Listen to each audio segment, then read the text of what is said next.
Welcome to the Fantasy Aceball podcast. This is your host, Tim Kanak. You can find me on X at Fantasy Aceball.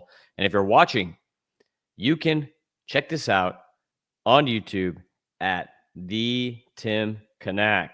I recommend watching the YouTube for all my stuff because on YouTube, I'm going to show you on the screen statistics and write-ups and grades and breakdowns and all kinds of good stuff for all the players that we're going to be discussing so you can actually learn more. And if you're a visual learner like me, it helps a lot. But if you're listening in the car or working out or whatever, that's cool too.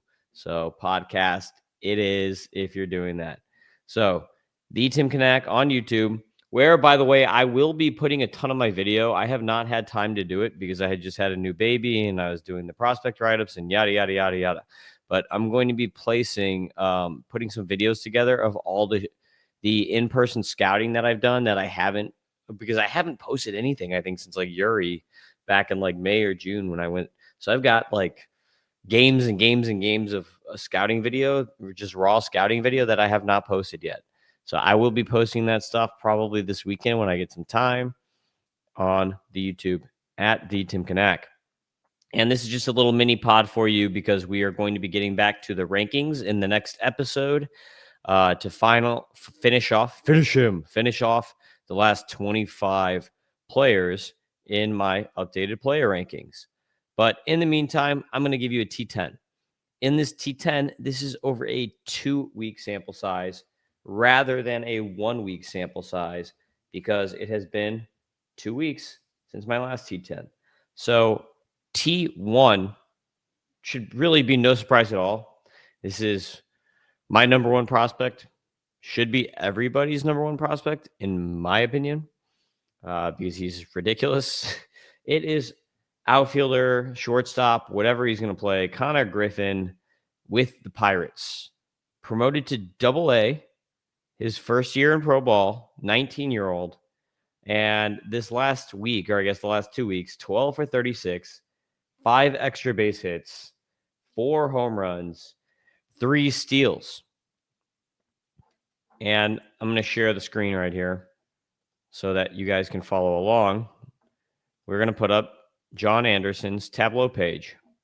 You can see on the screen here, John PGH, my boy, John Anderson. Follow him on X. Subscribe to the Tableau pages because guess what? This offseason, John is going to turn F scores into a live algorithm. So you'll be able to get F scores at all times for major leaguers and minor leaguers once he does that on these pages. That's going to be the only place where you'll be able to get that data. This is the only place that F scores will now be publicly available, is going to be on John Anderson's pages. And there's a subscription fee involved, but guess what? You get what you pay for. If you want live F scores, it might cost you something. Like for me, I don't get anything from it.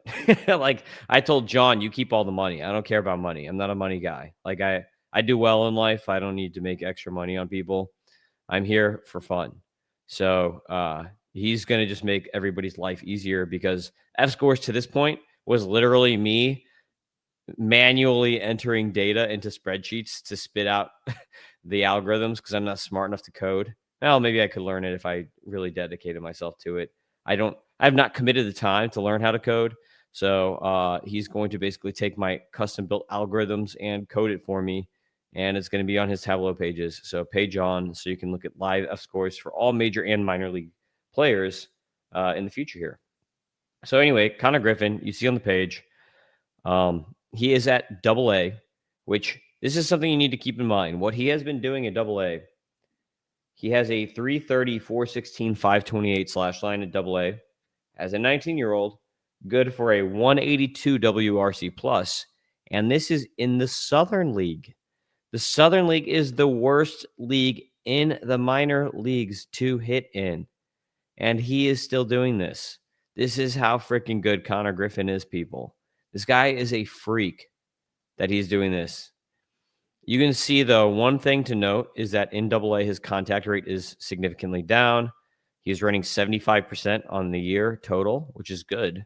That's league average. And now in AA, it's down to 68%.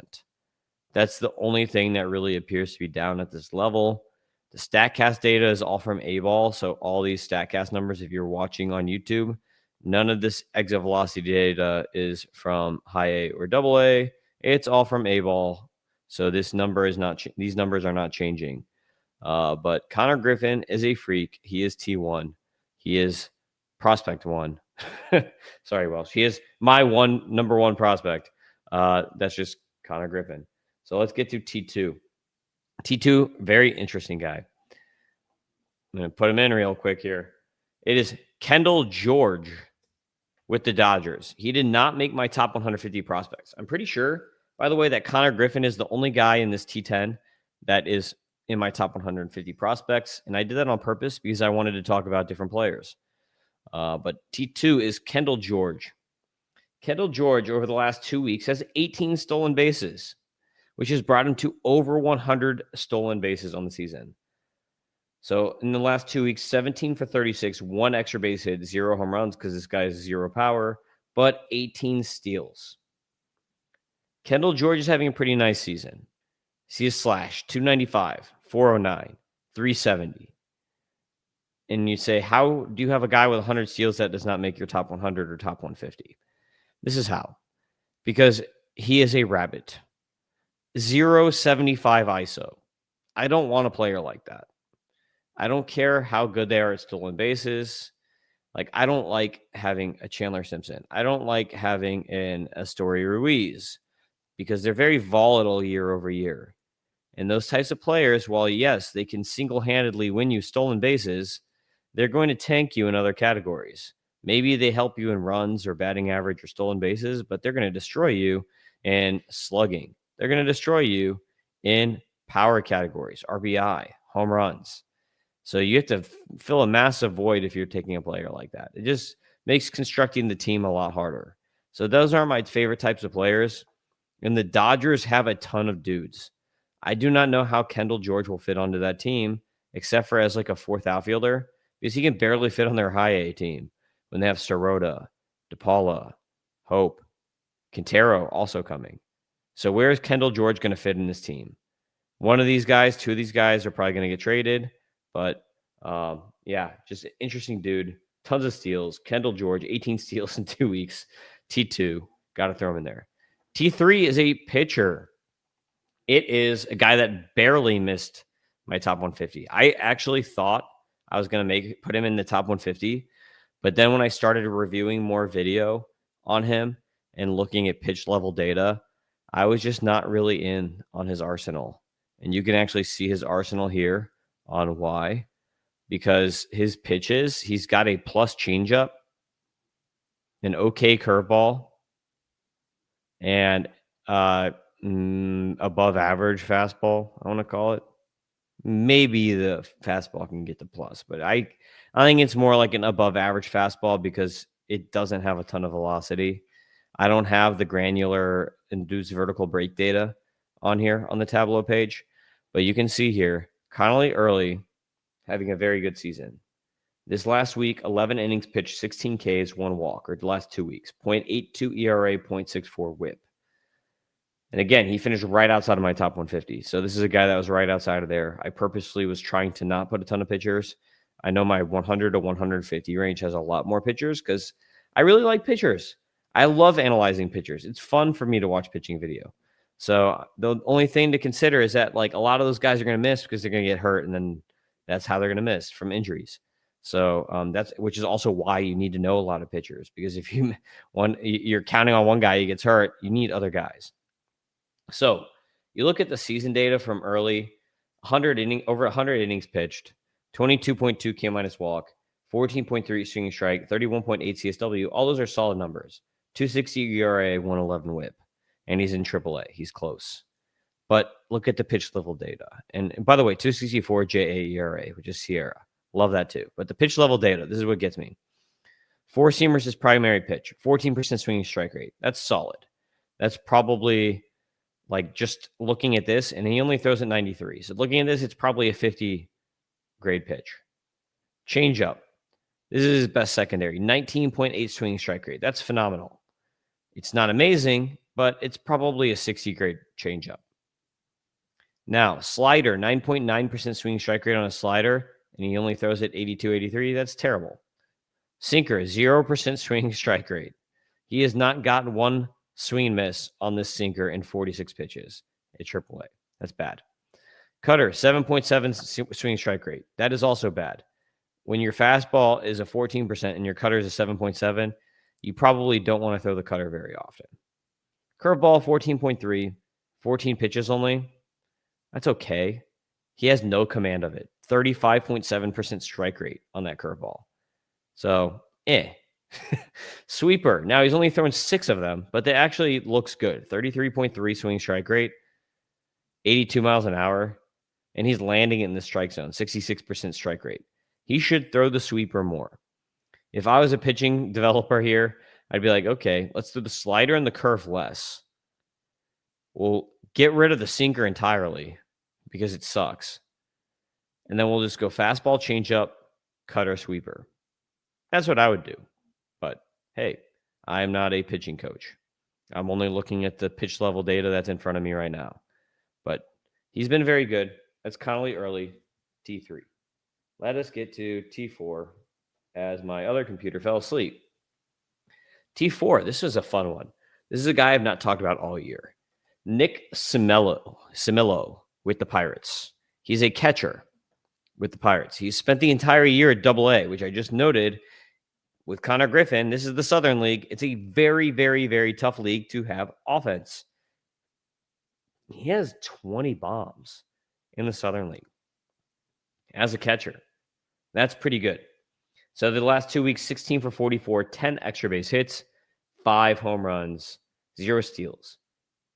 Again, he has 47 extra base hits and 20 home runs in the Southern League as a catcher in 421 at-bats. This is a guy we should be paying attention to. Nick Simillo with the Pirates, Cimillo. Number 5, this is a guy that has been T10 before, I think twice on the season. So this is number 3 for Kalai Rosario with the Twins. In the last 2 weeks, 14 for 46, 8 extra base hits, 5 home runs, 1 steal. This guy's contact rates are not good, but they're not bad. 72.5 is subpar. It's like a 40 grade hit tool, but you can live with that when he's making very good quality contact because he gets excellent angles, a ton of extra base hits. Kalai Rosario, you see on the season, 26 doubles, 5 triples, 25 home runs. He has a total of 57 extra base hits on the season, 25 home runs, and 26 steals. What? That's insane. He might be like the Colby Thomas of this year.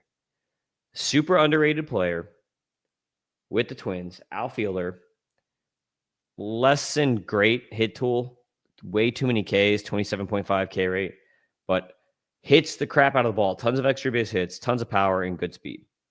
So Kalai Rosario, a really interesting guy. Keep him on your radar. You spell his name Kala dash or comma, I Rosario. Kalai Rosario with the Twins. T6, another pitcher. We're going to get to another pitcher here. This is a really interesting pitcher that a lot of people have a lot of hype on because he played in the Futures game, started in the Futures game. J.R. Ritchie with the Braves. I'm really not too big on him, to be honest. I like him less than early, but he does throw a lot of innings, and he probably will be up next year very early. But to me, he profiles more as like a number 4, number 5 starter. J.R. Ritchie on the season, 122 2/3 innings pitched, 16% K minus walk, 11.7 swing strike is below average, 27.3 CSW below average, 2.64 ERA, 0.98 WHIP.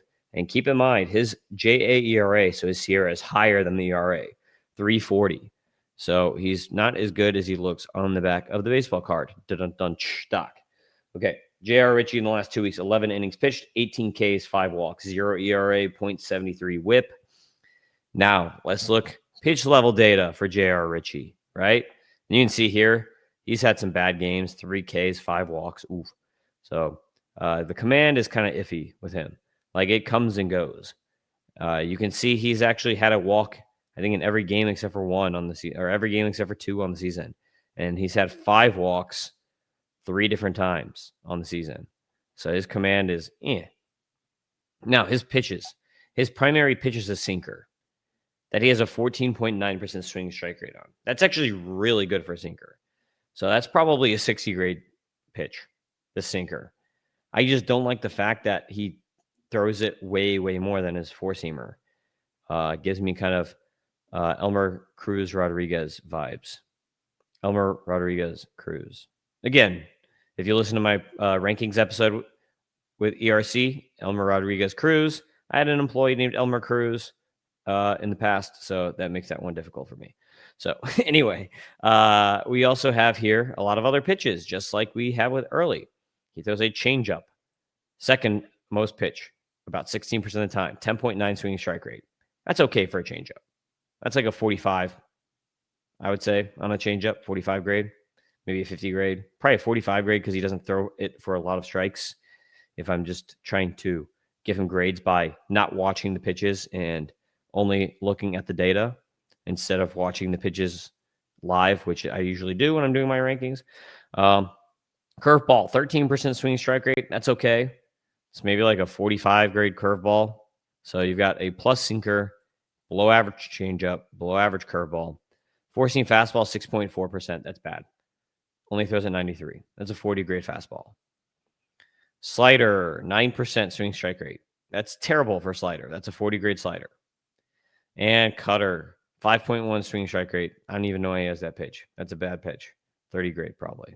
So when we go over his pitches, he has a couple below average pitches, and he has a really good sinker, and that's it. You're not going to get by on that. You're a number 4, number 5 starter in my mind, J.R. Ritchie. Though you have been very good lately, and you do pitch a lot of innings, so innings are useful, but I'm not a fan of J.R. Ritchie as like a frontline starter. The next guy, another starting pitcher who barely missed my rankings, it is Mitch Bratt. Mitch Bratt, I like a lot, but again, he doesn't have great pitches. We don't have the pitch level data to go over here because he's only in AA. But obviously, 2.24 JAERA / Sierra on the season is fantastic. 117 innings, a lot of innings. 25.4 K- walk rate is great. 13.9 swing strike rate is 31.7 CSW is 3.23 ERA, 116 WHIP. So good numbers for Bratt. Sierra is way better than the ERA, so there's probably value here. If people are only looking at ERA, there's probably some value here. Or you could trade him and get more value out of him. Trade for him, I mean. Last 2 weeks, 12 innings pitched, 16 Ks, 2 walks, 2.25 ERA, 0.75 WHIP. So in essence, I would be buying Connolly early a little bit. I'd be selling J.R. Ritchie, and I'd be buying Mitch Bratt. So Mitch Bratt, you can see, been very good lately. 12 innings, 16 Ks, 2 walks. That's good. Last 3 starts, 2 walks. In 2 of those starts, he had 0 walks. So that's pretty fantastic. He's a big-time command guy. The pitches are not as great for Mitch Bratt. Now, I did do some early research when I was considering him. I think he's got maybe a 50-grade fastball and a 50-grade slider, but I'm not sure about his other pitches, and we don't have the AAA data on it yet, and we don't have Aceball data on him from the last year, so I have no granular pitch data from him. So basically, everything is just going off of video at this point for Mitch Bratt. But I think that I would take him over J.R. Ritchie. I would definitely take him over J.R. Ritchie long term. Number 8, we got a hitter, Gavin Cross with the Royals. This guy has been around. I think this guy could be the Jacob Marcy of next year for the Royals. Every year, he seems to have a really strong end of the season. He did this last year too, but the last 2 weeks, 18 for 49, 11 extra base hits, 4 home runs, 5 steals. Now he's only hitting 240 on the season, but he has 17 homers and 20 steals on the season. OBP is terrible, strikes out too much, and he was a first-round pick. He has pedigree, and I just think that for whatever reason, Gavin Cross could just run into this Marcy type thing where He's just not that great in the minors. And then he comes up to the majors and is pretty good. And you're like, whoa, where'd this guy come from? So I think Gavin Cross is just a name to watch because he has speed, but he's running a 282 BABIP on the season. That kind of shows maybe some bad luck. In 2023, he had a 258 BABIP. I don't know why his BABIPs are so low because he does have decent angles, like 21% line drive rate on the season this year. So his BABIP shouldn't be that bad. It's just that he's a lefty. And yeah, I just think that there's some Jacob Marcy potential here for Gavin Cross with the Royals. T9 is Dax Kilby, shortstop with the Yankees. Dax Kilby was a first-round pick at the back end of round 1 this year. The Yankees are doing pretty good at picking these like prep guys like they did with Lombard. Dax Kilby's been killing it since coming up. And look, we actually do have data on him. That's so awesome since he's in Florida State League. So Dax Kilby, over the last 2 weeks, 13 for 31, 2 extra base hits, 8 stolen bases. And on the season, and he basically came like he has had 76 plate appearances, right? That's pretty good for just getting drafted. And he has 2 home runs and 14 steals on the season with 6 extra base hits, 2 doubles, 2 triples, 2 home runs. So Dax Kilby, he's off to a scorching start, and this might be a very underrated player that we should be watching for maybe my offseason top 150, though he is hitting to bad angles. So we can see here his full profile.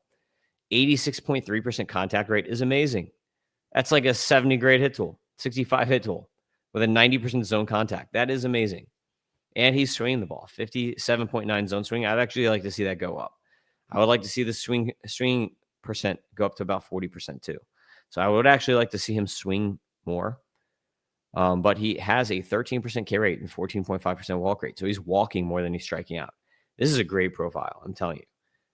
Now, let's look here. And this says 0 home runs, but I think he has 2 home runs, unless I'm mistaken. But looking here, 29.6 line drive rate. That's awesome. 33.3% swing strike or sweet spot. That's awesome. 92 average exit velocity for I think he's still 18. Let me check that out real quick so I can get you accurate information on Dax Kilby with the Yankees. Yes, he is still 18 years old, 6'2", 190-pound shortstop. And no, he has 0 homers. I messed that up. It's 2 triples, not 2 homers. But this guy already has 19 runs, and he's only played in 18 games. So he's averaging more than 1 run per game. That's insane. So anyway, Dax Kilby, and he also has 16 steals now in 18 games. 92 average exit velocity, 104.1 90th percentile EV, which is league average for an MLB player, and a 108.9 max velo. Those are all phenomenal numbers. This guy right now is showing like 70 grade speed, and while he has 0 homers with these EVs, he has potential probably 55 or 60 grade power with these EVs. He has to get to better angles, though. An 18% fly ball rate is terrible. That's not going to cut it. So he's got to work on his angles, but contact is there. You see here, power is here. Power potential is here. And speed is here. Dax Kilby, super, super interesting dude. Probably going to be my offseason top 150 because he's just been absolutely killing it. Last guy, T10. This is a weird one. Nate Furman with the Giants. He's a 24-year-old in high A, and he was traded this year, traded from Cleveland to San Francisco. I can't remember how he got traded, like what trade he was traded in. But over the last 2 weeks, he's 15 for 32 with 7 extra base hits, 5 home runs, and 1 steal. And he was a former 4th-round pick. So he has a little bit of pedigree here. But since getting traded, which actually his whole season so far has been with the Giants. He hasn't even played with Cleveland. But on the season, he's hitting 359, 492, 612 on the season with 7 homers and 3 steals in 31 games. So he has a ridiculous slash line. It would be nice for him because he just turned 24 to get up to AA. But he looks like a very interesting player. And look at these contact rates. 89.8% contact rate on these at A and high A. Oh, he did just get up to double A. That's excellent. I didn't even notice that. So when I wrote this the other day, he wasn't even in double A yet. Now he is. So that's fantastic. But this is an interesting guy. Like, this is a guy that really didn't do anything much in the Guardians system last year. He was okay. Got hurt, was okay. And got hurt again this year. And now he's been really good. So this might just be one of these nice random finds for the Giants. That's Nate Furman. He's a 5'8", 180-pound second baseman who's showing a very, very good hit tool. Like, again, almost 90% contact rate. That's like potential 70 grade hit tool. He makes very little bad contact, and his swing strike rate on the season is 3.7%. So great plate approach. Walks more than he strikes out. Fantastic bat to ball skills. A 202 WRC plus on the season. It's only 31 games, but that's amazing. And this guy's kind of like coming out of nowhere. And there's some power, 7 home runs in 31 games. Extrapolate that out. You extrapolate the 7 home runs out 31 games times 5, whatever. It's 30. Like, I don't think he's going to hit that for that much power, but like, that's really good. Last year, he had 7 home runs in 50 games. So if we take the last 2 seasons, 81 games, 14 homers, that's a 20 mid-20s home run player here with a really good hit tool and a really good plate approach. Nate Furman, T10. All right, guys, this is probably the last T10 episode of the season. Aceball is ending on Friday. So, and I'm going to get my final prospect rankings out here. So this is probably one of the last times you may hear from me in the next few weeks here. In the off season, again, I'll be working with John Anderson on getting the tableaus up to date, and I'll be giving you off season rankings. I'm going to do org rankings for prospects this off season, and the S-score stuff is going to be coming at you through the tableaus. So I'll talk about it on the podcast, but I'm not going to be publishing that data all on Fantasy Pros like before, because now it's going to be live. It's not going to just be a 1-year thing. It's going to be all the time. So check all that stuff out. Follow at Fantasy Aceball on Twitter. Follow on YouTube, the Tim Kanak. And please like all the stuff and subscribe and whatever and review. Thanks for watching, listening, however you consume the content. See you next time. See ya.